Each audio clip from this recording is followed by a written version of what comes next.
નમસ્કાર દર્શક મિત્રો, કરજણ સંદેશ ન્યૂઝમાં આપનું સ્વાગત છે અને હું આપની સાથે વૈશાલી કુબારુ કરીશું નજર આજના સમાચાર પર।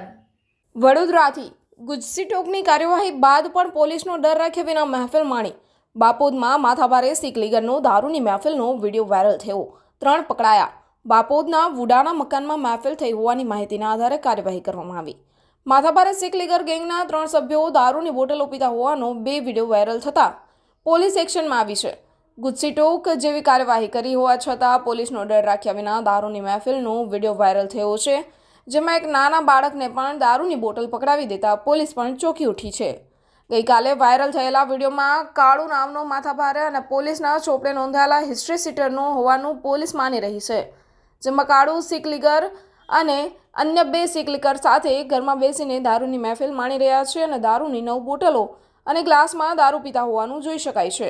વિડીયોમાં પંજાબી ભાષામાં બોલવામાં આવે છે અને કોઈને પડકાર ફેંકતા હોય એમ અમે મજા કરી રહ્યા છે, તમારે જોવું હોય તો જોઈ લો એવા ઉચ્ચારણો કરવામાં આવે છે। ચાલુ વિડીયોમાં જ એક નાનો બાળક પ્રવેશે છે અને એના હાથમાં દારૂની બોટલ પકડાવી દેવામાં આવે છે।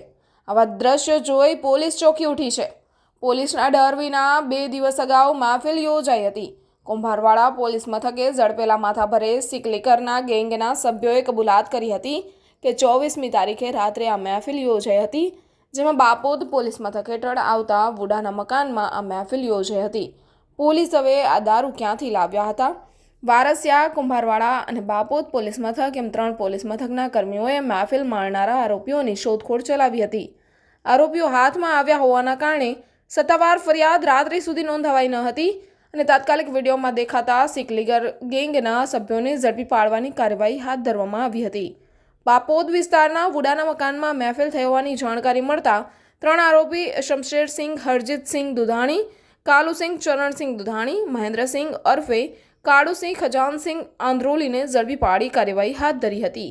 બ્યુરો રિપોર્ટ, કરજણ સંદેશ ન્યૂઝ, વડોદરા।